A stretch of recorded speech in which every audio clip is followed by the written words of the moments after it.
Hi అండి. ఈరోజు వీడియోలో ఈ వర్క్ బ్లౌజ్ కటింగ్ అయితే చూపిస్తాను. ఎప్పుడైనా సరే ఏ వర్క్ బ్లౌజ్ అయినా సరే నెక్ అయితే కట్ చేయకూడదు. ఫ్రంట్ నెక్ అయితే నేను కట్ చేస్తాను కానీ చాలామంది కట్ చేయరు. ఇప్పుడైతే కటింగ్ ఎలా చేసుకోవాలో చెప్తాను. ఫస్ట్ వచ్చేసి 1 మీటర్ లైనింగ్ తీసేసుకున్నానండి. చిన్న సైజు బ్లౌజ్ అయినా సరే కొంచెం క్లాత్ అనేది ఎక్కువ తీసుకుంటేనే మంచిది. వర్క్ బ్లౌజులకి అతుకులు పడితే పీలిగిపోతుందనమాట. తడిపి ఆరబెట్టుకుని 4 ఫోల్డింగ్ చేసుకుని కింద ఖర్చుల కోసం 1/2 ఇంచ్ వదిలేసాను. హ్యాండ్ హైట్ ఖర్చులతో కలిపి మార్కింగ్ వేసేసుకోండి. కింద ఖర్చులు పైన ఖర్చులతో కలిపి మార్కింగ్ అనేది వేసుకోవాలి. ఎల్ స్కేల్ తీసుకుని స్ట్రైట్గా లైన్ వేయండి.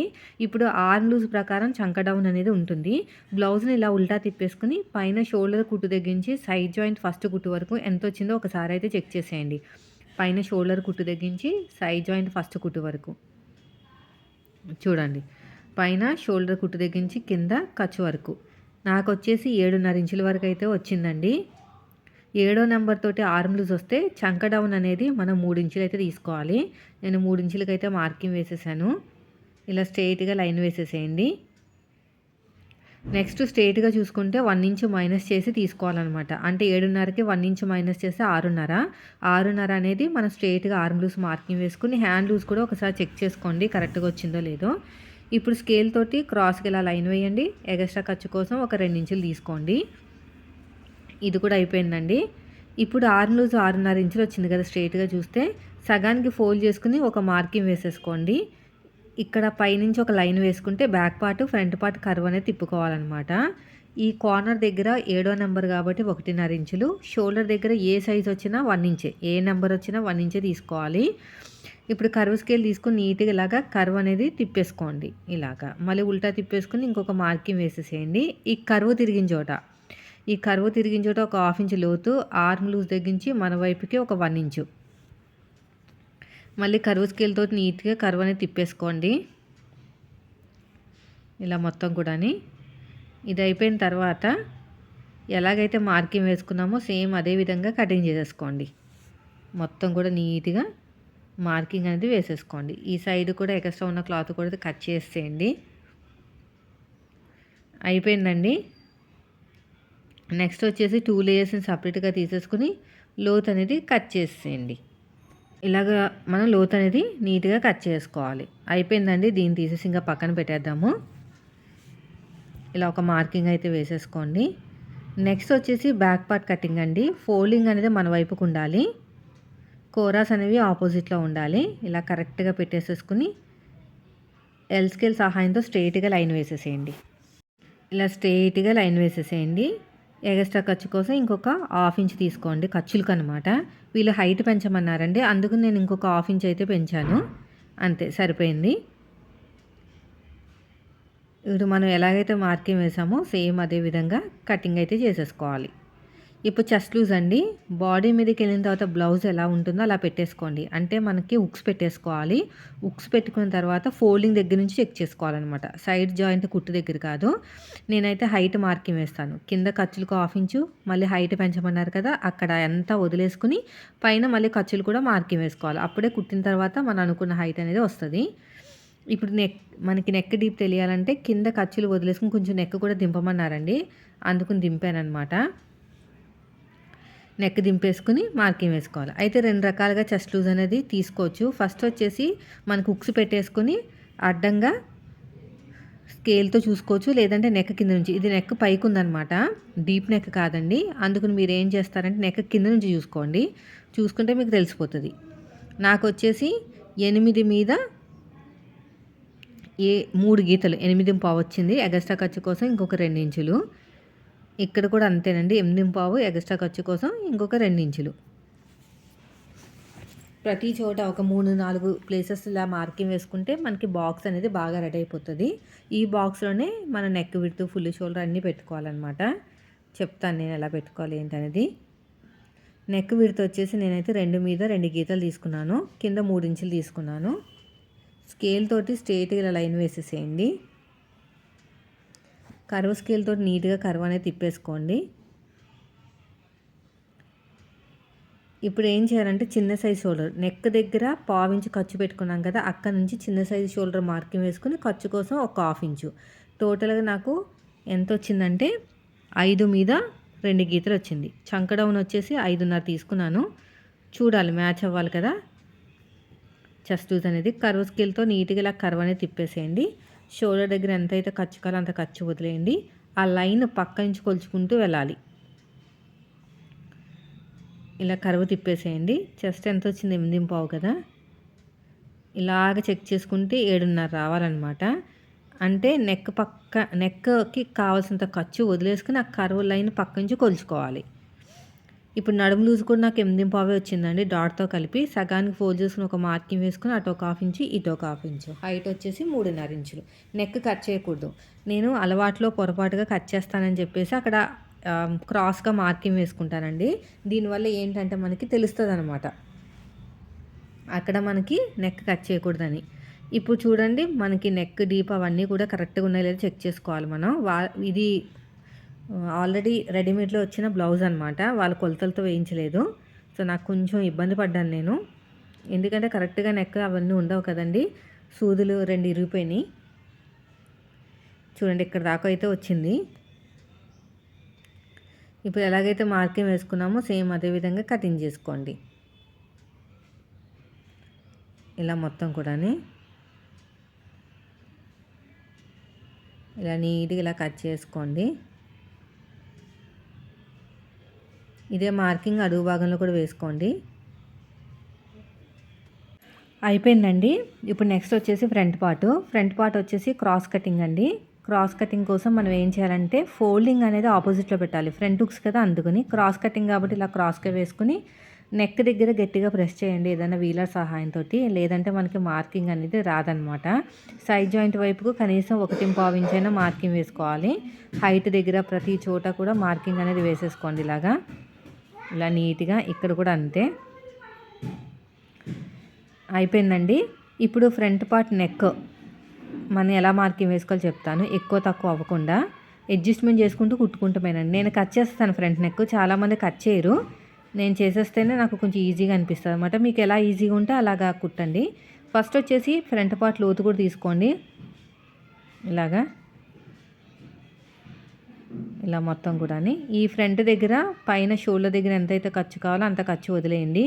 షోల్డర్ దగ్గర కావాల్సినంత ఖర్చు వదులుకుని ఫ్రంట్ నెక్ అనేది ఇలా చెక్ చేసుకుని ఎక్కడైతే కరెక్ట్గా మన వైపు ఉన్న లైన్ టచ్ అవుతుందో దానికన్నా ఒక 2 గీతలు పైకి పెట్టుకోండి. ఎందుకంటే నెక్ రౌండ్ తిప్పుతాం కదా, 2 గీతలు కవర్ అవుతుంది అనమాట. ఇప్పుడు ఫ్రంట్ నెక్ అయిపోయిన తర్వాత ఫ్రంట్ పార్ట్ హైట్ బ్లౌజ్ని ఇలా ఉల్టా తిప్పేసుకొని ఉక్స్ పట్టి వైపు సైడ్ అనమాట. పైన షోల్డర్ కుట్టు దగ్గర నుంచి కింద షేప్ బెల్ట్ ఖర్చులతో కలిపి చెక్ చేస్తున్నాను. మార్కింగ్ వేసేటప్పుడు కూడా పైన షోల్డర్ దగ్గర ఖర్చు వదిలేసుకుని కింద నాకు షేప్ బెల్ట్ ఖర్చులతో కలిపి నేను అన్ని మార్కింగ్ వేసాను. నాకు 11 ఇంచులు వచ్చిందనమాట. ఇలా లైన్ వేసేయండి.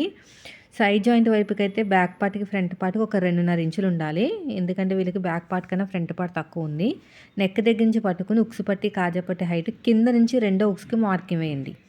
మన వైపు నుంచి 2 మీద 2 గీతలు, డాట్కి మధ్యన గ్యాప్ 1 ఇంచ్ కన్నా కొంచెం తక్కువ ఉంది. నెక్స్ట్ డాట్ హైట్ కూడా కింద ఖర్చులతో కలిపి మార్కింగ్ వేసేయండి. అంతే సరిపోతుంది. ఇలా షేప్ ఇచ్చేసేయండి. నెక్ దగ్గర ఒక 1/2 ఇంచ్ వదిలేసుకుని ఈ రెండింటి మధ్యలో ఒక మార్కింగ్ అయితే వేసేసేయండి. బాగా చిన్న సైజ్ అయితే మన వైపు నుంచి ఒక 2 ఇంచులకి మార్కింగ్ వేసుకోవాలి డాట్ దగ్గర. ఇది కొంచెం పెద్దది కాబట్టి ఒక 2 మీద 2 గీతలు. ఇంకా పెద్ద సైజ్ అయితే 2.5. ఇప్పుడు ఎలాగైతే మార్కింగ్ వేసామో సేమ్ అదే విధంగా కటింగ్ చేసేసుకోండి. ఇటు సైడ్ కూడా అంతే. నెక్ కూడా కట్ చేసేస్తాను. నేనైతే ఫ్రంట్ నెక్ కట్ చేస్తాను. చాలామంది కట్ చేయరు, కొంతమంది. నేను కట్ చేస్తాను. ఇలా షేప్ ఇచ్చేసేయండి, సరిపోతుంది. ఇక చిన్న టక్ అయితే ఇచ్చేసేయండి. ఇక్కడ చిన్న టక్ ఇచ్చేసేయండి. ఇక్కడ కూడా అంతే. ఇప్పుడు ఎలాగైతే మార్కింగ్ వేసామో సేమ్ అదే విధంగా కటింగ్ అయితే చేసేసుకోండి, సరిపోతుంది. చెక్ చేసుకుంటున్నాను అనమాట నెక్ అనేది ఎలా వచ్చింది ఏంటనేది. మొత్తం కూడా కరెక్ట్గానే వస్తుందిలేండి. చెక్ చేసుకున్న తర్వాత మాత్రమే మనం కట్ చేసుకోవాలండి. అయిపోయింది. ఇదే మార్కింగ్ అడుగు భాగంలో కూడా చేసేసుకోండి. షేప్ బెల్ట్ కట్ చేయాలి కదా, బ్యాక్ పార్ట్ మీద ఫ్రంట్ పార్ట్ పెట్టుకుని ఇలా కరెక్ట్గా చెక్ చేసుకోండి. ఇలా కరెక్ట్గా పెట్టుకుని ఒక 1/2 ఇంచ్ టేపుని పైకి వదిలేయండి. ఇక చిన్న టక్ అయితే పెడుతున్నాను నేను. ఇక్కడ ఒక 1/2 ఇంచ్ టేపుని పైకి వదిలేసుకుని చెక్ చేసుకుంటే ఒక 2.5 ఇంచులు వస్తే బాగుంటుంది షేప్ బెల్ట్ అనేది, లేకపోతే బాగోదన్నమాట. ఒక 1/4 ఇంచు టేప్ని వదిలేస్తే సరిపోతుంది. ఇప్పుడు షేప్ బెల్ట్ కట్ చేస్తున్నాను చూడండి. ఇక్కడ కూర ఉన్న క్లాత్ నీట్గా కట్ చేసేయండి.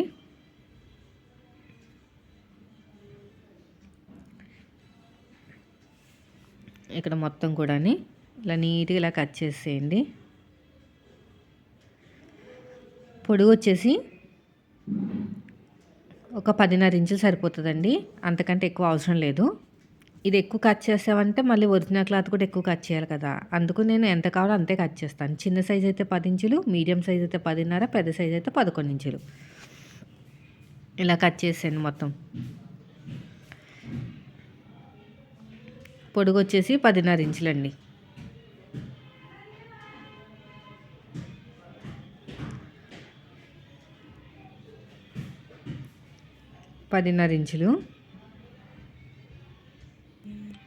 సైడ్ జాయింట్ వైపుకి 2.5 ఇంచులు అన్నాను కదా. ఉక్సు పట్టి వైపు చూసుకుంటే ఒక 1/2 ఇంచు టేపుని పైకి వదిలేయాలన్నమాట. కుట్టిన బ్లౌజ్ కదా అందుకుని. నాకైతే 3.5 వచ్చింది. షేప్ దగ్గర 2.5 ఇలా షేప్ ఇచ్చేసేయండి. ఇలా నీట్గా ఇలా కట్ చేసుకోండి. ఇంకొక లేయర్ కూడా కట్ చేసుకోవాలి. సో మన దగ్గర ఉంటుంది, ఇక్కడైనా లేదంటే ఇంకో చోటైనా అడ్జస్ట్ చేసుకోవాలి. ఇక్కడ కొన్ని అతుకులు పడతాయి, నాకు కుట్టేటప్పుడు వేసుకుంటాను. ఇలా కరెక్ట్గా పెట్టేసుకుని నీట్గా కట్ చేసేయండి. అంతేనండి, చూసారు ఎంత సింపుల్గా అయిపోయిందో. స్టిచ్చింగ్ వీడియోలో కొన్ని టిప్స్ అయితే చెప్తాను. సో వీలైతే దీంట్లోనే షేర్ చేసేస్తానండి మీకు, స్టిచ్చింగ్ కూడా ఎలా చేసుకోవాలి ఏంటనేది. వీడియోని స్కిప్ చేయకుండా లాస్ట్ వరకు అయితే చూడండి. స్టిచ్చింగ్ అండి, ఇక్కడ ఇంపార్టెంట్ ఏంటంటే నెక్, అదే ఇంపార్టెంట్. ఫస్ట్ కరెక్ట్గా మిడిల్లో రావాలి. అయితే నేను పాదం తీసేసి, అంటే పాదం లేకుండా కుడుతున్నారు కదా అని ట్రై చేశాను, కానీ నాకు రాలేదు. సర్లే మళ్ళీ వేరే క్లాత్ మీద ఎప్పుడైనా ట్రై చేద్దామని ఆగిపోయాను. నాకు నెక్ విడత ఎక్కువ ఉంది కాబట్టి ఒక 1/2 ఇంచు కుట్టి వేస్తే సెట్ అయిపోతుందండి. అదే నెక్ విడత ఎక్కువ రావాలి అంటే మధ్యలో కట్ చేయాలన్నమాట. తక్కువ రావాలంటే కుట్టి వేయాలి, ఎక్కువ రావాలంటే కట్ చేయాలి. ఇప్పుడు కరెక్ట్గా మిడిల్ పాయింట్ చూసుకోండి. అదేవిధంగా లైనింగ్ క్లాత్ కూడా మిడిల్ పాయింట్, నెక్ ఇదంతా కూడా కరెక్ట్గా అడ్జస్ట్మెంట్ చేసుకుని ఇక్కడ ఒక పిన్ను పెట్టేసుకోండి జరగకుండా ఉండటానికి. నార్మల్గా ఒక కుట్టు వేయండి, అంటే కరెక్ట్ కుట్టు కాదు, జస్ట్ జరగకుండా ఉండటానికి ఒక కుట్టు అయితే వేస్తున్నాను. ఆ తర్వాత సింగిల్ పాదం పెట్టేసి దగ్గరగా వేస్తాను, అప్పుడు కరెక్ట్గా వస్తుంది, లేదంటే రాదు. ఇక్కడ ఒక చిన్న టిప్ కూడా మీతో షేర్ చేస్తాను. పూసలేమి ఇరిగిపోకుండా వస్తుందండి. దూరంగా వేయండి, డబుల్ పాదం కదా, ఇరిగిపోయే ఛాన్సెస్ ఉన్నాయన్నమాట పూసలు అనేవి. పూసలు బాగోపోయినా కూడా కొంచెం టచ్ అయినా ఇరిగిపోతాయండి, లో క్వాలిటీ పూసలు కానీ వాడితే కనుక. అయిపోయింది. ఇప్పుడు ఏం చేయాలంటే దగ్గరగా వేయాలి కుట్టు. దీంతో కాదు, నార్మల్ పాదంతో వేయకూడదు, సింగిల్ పాదంతో వేయాలి. ఇప్పుడు నేను నార్మల్గా అయితే కట్ చేస్తున్నాను. ఇలాగా కట్ చేసిన తర్వాత మీరు డైరెక్ట్గా ఇలాగా ఒరిజినల్ క్లాత్ని లైనింగ్ క్లాత్ని తిప్పితే మాత్రం మీకు ఏం రాదండి ఫినిషింగ్ అనేది. మళ్ళీ సింగిల్ పాదం పెట్టాల్సిందే. చిన్న టక్స్ అయితే ఇచ్చేసాను నేను. ఇచ్చేసిన తర్వాత ఇలా ఉల్టా తిప్పేసేయండి. ఉల్టా తిప్పేసుకుని మళ్ళీ మనం హెమ్మింగ్ చేసుకోవాలండి, లోపల ఉన్న లైనింగ్ అనేది బయటకు రాకుండా ఉండడానికి.